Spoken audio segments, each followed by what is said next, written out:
Hi hello வணக்கம். இது உங்கள் சிவி ஜோன். சொல்லரும் எப்படி இருக்கீங்க? இனி பார்த்தீங்கன்னா ப்ரொமோட் வந்துருக்கு. அதாவது அரோராவை கழுத்து பிடிச்சி வெளியே தள்ளுறதுக்கு பதில் தயவு செஞ்சு வெளியே போகிறீங்களா அப்படின்னு சொல்கிற மாதிரி ஒரு விஷயம் தான் நடந்திருக்கு. ஏன்னா நேற்று பார்த்தீங்கன்னா பங்கமாக வச்சு கலாச்சிருப்பார், ரொம்ப கேவலமாக கலாச்சிருப்பார். ஏன்னா பேமெண்ட் கிடைச்சா போதும், எனக்கு பேங்க்கில் கிரெடிட் ஆனால் போதும், நான் ஜம்முன்னு இருப்பேன் அப்படின்ற மாதிரி ஒரு போக்கு கடைபிடிச்சிட்ருக்காங்க இந்த அரோரா. இந்த மாதிரி ஒரு கண்டஸ்டண்ட்டை நம்ம எந்த சீசன்லையும் பார்த்துருக்க மாட்டோம். சும்மாவே உட்காந்து சீட்டை தைச்சிட்ருக்காங்க. அதனாலே ஒரு டாஸ்க் மேலே கொடுக்குறாரு. என்னென்னா, எனக்கு இந்த நாளை கடந்தால் போதும், எனக்கு என்னோடய பேங்க்கில் பேமெண்ட் விழுந்தால் போதும் அப்படின்னு இந்த வீட்டில் யார் இருக்கா அப்படி கேட்கும்போது எல்லாருமே அட்டாக் பண்ணுறாங்க. சபரி அரோரா என்ன சொல்கிறேன்னா, அவளுக்கு எல்லா ஸ்ட்ராட்டஜியும் தெரியும், ஆனால் விளையாட மாட்டான்.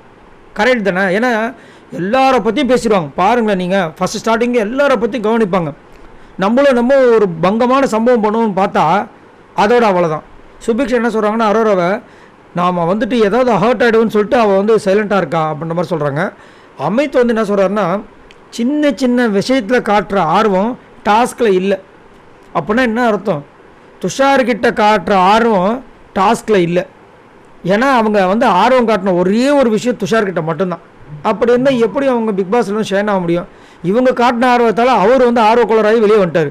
இவங்க இன்னும் உள்ளே இருக்காங்க. ஆக்சுவலாக இவங்க நாமினேஷனில் வந்திருந்தால் துஷார் மேபி தப்பிச்சிருக்கலாம், இல்லை பிரவீன் தப்பிச்சிருக்கலாம். கனி என்ன சொல்கிறாங்கன்னா, வைல்ட் கார்டு கண்டென்சர்ஸ் ஒரு டாஸ்க் ஒன்று வச்சாங்க. அந்த அட்டையிலே அவங்க என்ன எழுதியிருந்தாங்கன்னா, எனக்கு மணி ஃபேம், புரியுதுங்களா? எனக்கு மணி ஃபேம் இவ்வளோ தான் வேணும். இப்போ மணி சும்மாவே வந்துடுவோம் பஸ். ஃபேமஸ் ஆகணும்னா நீங்கள் எதாவது பண்ண தானே ஃபேமஸ் ஆக முடியும். எதுவுமே பண்ணாமல் நான் உட்காந்துப்போ நீங்கள் ஃபேமஸ் மட்டும் என்ன பண்ணுங்கன்னா எப்படி பண்ண முடியும்? அப்போ விஜய் சேதுபதி கடுமையான வார்னிங் கொடுத்துரு. என்னென்னா, இவங்க எல்லாருமே உங்கள் மேலே நம்பிக்கை வச்சுருக்காங்க, ஆனால் நீங்கள் தான் ஆட்டத்தை இன்னும் விளையாடாமல் இருக்கீங்க. அப்படின்னா என்ன அர்த்தம்? எங்கள் காசில் நீங்கள் வாழ்ந்துட்டுருக்கீங்க, சும்மா உள்ளே உட்காந்து சீட்டை தேய்ச்சிட்ருக்கீங்க. இல்லை எனக்கு வெளியே போக பரவாயில்ல, எனக்கு வெளியே போனால் பரவாயில்லன்னு சொல்லிவிடுங்க, நான் பிக் பாஸ் கிட்ட சொல்லிடுறேன், தாராளமாக வெளியே வாங்கன்ட்டார். தாராளமாக வெளியே வாங்க, எங்களுக்கு உங்களால் ஒரு பிரயோஜனமும் கிடையாதுன்ட்டார். எவ்வளோ கஷ்டமாக இருக்கும். அந்த பொண்ணு அப்படியே பார்க்குது. இது தெரிந்தவங்கன்னு நினைக்கிறீங்களா? வாய்ப்பே கிடையாது. அந்த பொண்ணு அழறதுக்கே சோம்பேறித்தனப்பட்டு அழாத பொண்ணு. சொல்லிட்டாங்க அவங்க, எதுக்கு நம்ம அழணும்? எனக்கு ஐ லவ் மை செல்ஃப். சரி, அதுக்குன்ட்டு எதுக்குமா நீங்கள் பிக் பாஸ்க்கு வரணும்? நீங்கள் உங்களை லவ் பண்ணிட்டு வீட்லேயே வந்துக்கலாமே. நாங்கள் வேறு யாராவது கண்டஸ்டண்ட்டை பார்த்துருப்போல. உங்களால் எத்தனை பேர் வெளியே போகிறாங்க தெரியுமா? என்னத்தை சொல்ல? சரி, நீங்கள் உங்களோட கருத்தை சொல்லுங்கள்.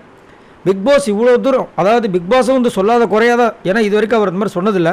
விஜய் சேதுபதி இவ்வளோ சொல்லிட்டார், நீ முடியலாம் தயவுச்சு வந்துடுமா, எங்களால் நாங்கள் அனுப்ப முடியாது, நாங்கள் இது வரைக்கும் அந்த மாதிரி அனுப்புனது கிடையாது, நீயா வெளியே வந்துடு தயவு செஞ்சு ப்ளீஸ் அப்படின்னு கெஞ்சி கேட்குறாங்க. ஆனாலும் கல்லூரி மங்கன் மாதிரி அப்படியே பார்க்குறாங்க. ஐயோ, ஒரு நாளை கடந்துட்டோன்னா இந்த வாரம் இருந்துருவோம், இந்த வாரம் கிரெடிட்டு. என்னத்தான் சொல்ல? நீங்கள் உங்களோட கருத்துக்களை சொல்லுங்கள் பாய் நண்பர்களை.